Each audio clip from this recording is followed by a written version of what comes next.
Hey, guys. Hey, Donnie. It's been a bit. How's the transition going? Wait, Donnie is transitioning? How come you never told me? What's your new name? Joe, his White House transition that you're helping with. He won the election, fuck-ass. How Democrat-brained of you, Joe. Anyway, it's going well. Can't wait to begin what Elon and I are calling America's Great Leap Forward. You really want to call your I administration think it's a that? wonderful name, Donnie, with zero negative connotations. You're a good friend, Barry. Anyways, now that we have a free moment, we should do another ranking. I've been hankering for Star Wars 1. Let's do it. Makes sense to do one as it is about a republic transitioning into an evil empire. Very reflective of our current times. Hardy Har Hussein. Let's try not to discuss current affairs and let loose the little guys. All right. Got the list ready. Let's do this. Beginning with the very first Star Wars film, A New Hope. The fourth episode of the saga. Starting off with peak film, Barry. The impact this film had on both sci-fi and cinema cannot be understated, and sometimes is. It's an absolute disgrace. All right, Donnie. No need to blow a gasket this early. Before Star Wars, 70s sci-fi was in such a moody, dark, depressing phase. Reminds me of Melania during your presidency. But Star Wars proved sci-fi can not only have fantasy elements, but be lighthearted and adventurous and bring in big box office numbers. And don't get me started on how much this film impacted the whole industry of special effects. Could not have said it better myself. When you think about A New Hope, you have to think about the phenomenon of Star Wars itself. George must have read my book because he made the perfect licensing deal with Kenner. I should have hired him to work in my empire. If he had, Lucas would have had fraud charges up the ass. Anyways, George Lucas adopted many ideas from old serials like Flash Gordon and stories reflecting the hero's journey brilliantly. I can't say I entirely disagree with what either of you are saying, though I don't think the full potential of Star Wars is necessarily shown at the beginning. And really, this film has shown its age in a number of ways, too. What the hell's that supposed to mean, Barry? My go-to example of what I'm talking about is the fight choreography. It really hasn't aged well at all. The duel between Ben Kenobi and Darth Vader is kind of sad. It's just two guys lightly tapping swords for a couple of minutes. That's pretty harsh, man, especially with what they had to work with at the time. Barry, that scene was all about pathos, specifically when Vader strikes Obi-Wan down and the rush of emotions Luke is feeling following this tragic loss. Sure, but at that point the scene's more of a means to an end. It just comes across as incredibly anticlimactic in the year 2024. That's because the real climax was meant to be the trench run, which was the true test of everything Luke had learned throughout the film. It was done flawlessly. We should really be talking about the plot here. Aside from it encapsulating the hero's journey to perfection, the film manages to keep things rather simple, despite its rather complicated mythos and lore. It gives the audience the right amount of information without overwhelming them and knows when to give it. Damn, Joe, you are cooking some gourmet shit right now. Oh, come on, Joe. That basic bitch of a plot, while decent in its own right, doesn't compare to future entries. Also worth noting that this film was a hot mess and was saved in the edit, and it shows. I'm not going to dignify that 40 IQ shit with a response. Yeah, those issues are way overblown, meant to stir the pot or to just be a contrarian. That shit is laced with so much copium fentanyl dealers would blush. My only real problem with the film is its pacing. A New Hope can drag its feet through the mud a little bit at times, especially when we meet Luke. There's just not enough action going on. That's the fucking point, Joe. It's called establishing world building and characters. Not to mention, Darth Vader was a bit too scary. I have to wear a diaper when watching the original trilogy now. Not surprised a 7-foot-tall black man was too scary for you, Joe. I would be mad at that statement if there wasn't some truth to it. And let's be honest here, the Empire in this film is badass. The way the opening shot displays how powerful they are and how small the Rebel Alliance feels by comparison reminds me of America when I was running it. Right. Well, regardless, how did you two feel about the characters? Han Solo is really cool in this film. Base guy. Best character in all of Star Wars, easily. This film has a great cast of characters, I agree. I especially love Luke's arc here, going from a simple farm boy with ambitions of taking on the Empire to nearly single-handedly blowing up the Death Star after seeing his aunt and uncle mercilessly killed. Simple, yet satisfying and timeless. Wow, Joe, that's actually really based of you.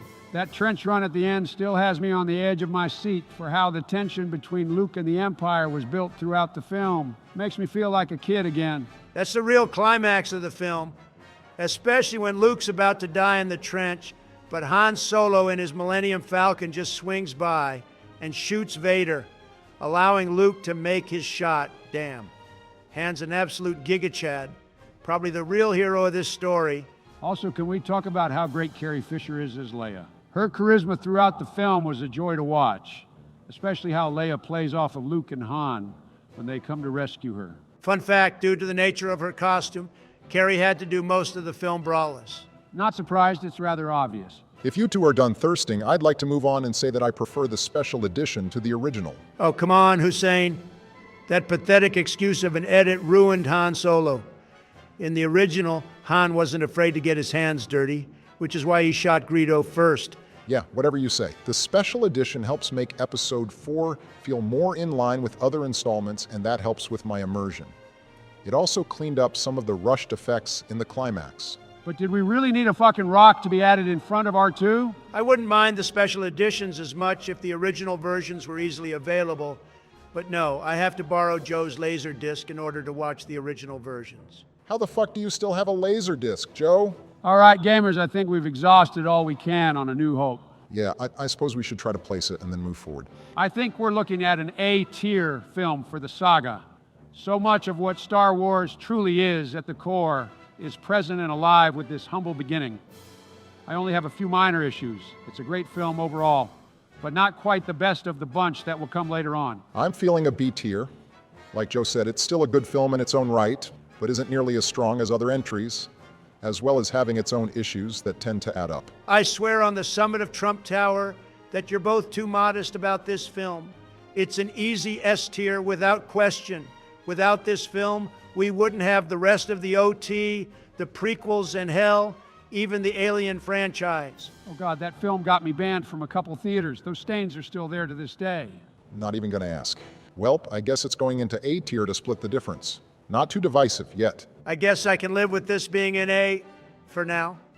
Moving on to Episode 5, The Mid-Pyre Strikes Back. I did not fucking hear you say mid-pyre, Barry. I know you are fond of drone strikes, Barry, but I didn't think you'd ask for one on yourself. I'm aware my take is controversial, but I'm sick of the dick riding this mid-ass movie gets. Joe, did Hunter give him some of his ketamine? Nah, Donnie, not this time. Anyways, the romance in this movie is quite problematic. We just got done talking about how we all felt Han and Leia were solid characters in the previous film, but Empire really soured their dynamic for me. Explain. Their whole dynamic has a very toxic aura to it, a verbally abusive one, at least with Han's unwanted advances toward Leia. I disagree, Barry. Han really rizzed her up like the top G he is. Yeah, Han went in all smooth on that pretty lady.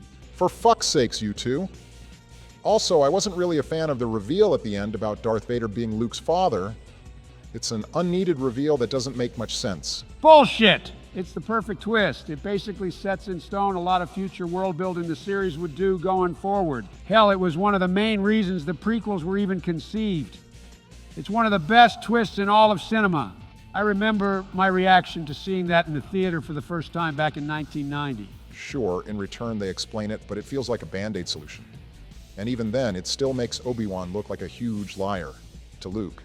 The Empire Strikes Back is a misstep, folks, but I'll admit that it still has a lot of that old Star Wars charm. I'd say a C tier for this one. Maybe you did raid my ketamine stash because this is the best Star Wars has to offer, Barry. Empire took the foundation of A New Hope and expanded on the set pieces, storytelling, and tone. It added more depth to all the characters, too. This movie also made the Empire even more badass than before. Hell, they actually win in this one. Brilliant story decision. Shows they aren't fucking around now. I concur. Also, the set pieces in this one blow Episode 4 out of the water. The Battle of Hoth alone is a step up from literally anything in 4. The spectacle, editing, and pacing is sublime. Yes, Joe, exactly. The Battle of Hoth is one of the most inventive and exhilarating scenes in the whole saga, and this movie introduces the AT-AT walkers. Beautiful. Would purchase one in a heartbeat and prepare it for the U.S. military. Can we talk about how much better the character development for Luke is in this one? Luke becomes a great Jedi warrior in this one, thanks to the brilliant teachings of Master Yoda. Oh, for fuck's sake, he literally got his arm chopped off because he foolishly went to Cloud City. Yeah, Barry. It's called character development. Ever heard of it? If anything, Luke held his own against Vader very well. He just got cornered is all. And you forget that Luke cares deeply for his friends. Vader used this against Luke to lure him to Cloud City. Failure is a critical part of character development. Kind of sad that Sleepy Joe is lecturing you on this, Barry. Can we also talk about the ending and how it's not that good? The rebels are in shambles, Han is frozen in carbonite, Luke gets reality-altering information. And the film just ends almost like none of this happens, with them optimistically looking into space as the love theme plays. Talk about tonally confused. That's it. I'm muting his ass till we get to episode 6. Same. Anyway, I'm putting this in A tier. Would put it in S, but the pacing of A New Hope is slightly tighter. The Han and Leia interactions drag the film a bit until they make it to Cloud City. I disagree. That added necessary depth to their characters. S-tier film for me. I guess that's fair.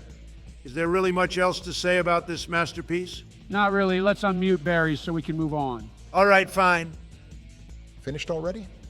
Almost as if muting me was just a childish thing to do. Don't push my plump physique. Well, I was going to average out the ranking to an A, but since you two acted like petulant children, it's going into B. Says the one acting like a petty whippersnapper. It's my list, Diaper Boy. Your list is making Benghazi look well handled. Can we move on, please? Moving to the best film in this trilogy, Return of the Jedi. Wouldn't call it the best in the trilogy, Barry, but it's rather solid. Wasn't that Revenge of the Jedi? I swear that's what the poster said. Joe? That was the original title at one point, so I'll let that gaffe slide. Barry, I'm not sure if I would also say this is the best of the trilogy, but it is a really great finale. Honestly, this film is decent at best. Excuse me. Return of the Jedi only becomes remarkable when the climax gets into full gear. Jabba's palace has some neat moments, but can be a slog to get through, and my God, the shit on Endor and the Ewoks just grind the film to halt. It's such a fucking retread of 4, with them starting on Tatooine and blowing up another ball in space. And for fuck's sake, they did my top G dirty. Han felt like a shell of his former self as he served so little to the plot. B-tier film in totality, nothing higher. Are you finished there, Cheese Dick? Why, yes, I am. I was talking and then you interrupted me. You cut off, must be some lag. Is Hunter downloading porn again? Donnie? I heard him just fine. Whoops, anyways, this is no higher than a B tier. Can I finish my thought now? Thanks. Anyways, this film is quite the finale for a trilogy. The shit with Vader and Luke is just amazing, especially the way it builds on the big reveal from Empire, seeing Darth Vader turn a new leaf and kill Palpatine, then die just after having Luke take his helmet off made me cry like a little bitch. That entire throne room scene is as perfect as a Star Wars scene gets. Couldn't have said it better myself, Joe. Though I do find myself agreeing with Donnie that the scenes at Jabba's palace are a bit of a slog to get through. I would have fallen asleep if it wasn't for Slave Leia. That outfit is peak. It carried that section so hard for me. I even make Melania wear it on our anniversaries. That's so epic, Donnie. Not surprised. Anyways, I'd put this film in S tier. Return of the Jedi is full of incredible moments and great set pieces. And man, the climax is just peak Star Wars in every way. But getting to it is such a chore, Barry. Skill issues, Donnie. The world building in this film is really strong, with the likes of Jabba's palace, Endor, and Anakin Skywalker, which all give way to the prequels existing and expanding on these ideas, even if it was sloppily handled. L take, Barry. And as Joe stated, Vader's redemption is just such an amazing moment. That's all well and good, but sitting through 2/3 of a snorefest hardly makes it that worth it. And need I mention once more that I really loathe those Ewoks. Don't be dissing on my Ewoks, boy. What's there to love, Barry? They are annoying. They slow the pace down and ruin the overall tone, making the adventure feel more hokey than the previous 2 films. For fuck's sake, Barry, they took out the Empire and made them look like complete asses. Utter disgrace. You're cute as hell, Donnie. I have like 30 plushies of them in my daughter's rooms. Someone should call Child Protective Services then. I'll grow the fuck up. I'm still not done praising this masterpiece. I don't care who you are. Calling the scenes in Jabba's palace a snooze fest is ridiculous. Jedi Rock slaps so hard, and the Rancor is such a fun inclusion. I did not just hear praise for Jedi Rocks. Jesus, Hussein, what are these degenerate Star Wars takes? Whoa, Donnie, time to chill out a bit. Yeesh, I think we've run this film dry, boys. I'm going with an S, and Donnie said B. What are you thinking, Joe? Honestly, since I find myself agreeing with both of you guys, I think A tier would be my placement. It's got an incredible climax, but getting to it can be a tad rough. Bold of you to say the journey was a rough one, Joe. I honestly can't decide if I like this more than A New Hope or not. Don't tell me you prefer this slog over that classic, Joseph. I mean, yeah, Jabba's palace was really slow, but I mean, so was the entire Tatooine section in A New Hope. Are you shitting me? Come on, Joe, that antiquated prototype versus this amazing capstone of the original trilogy? I think the answer's pretty obvious. Don't make me choose. Well, I guess just to move on and split the difference, a tier it is. Whatever. Well, this is at least the last good Star Wars movie for a large portion of the series' history, before the dark times, before the Empire. What the hell are you waffling on about now?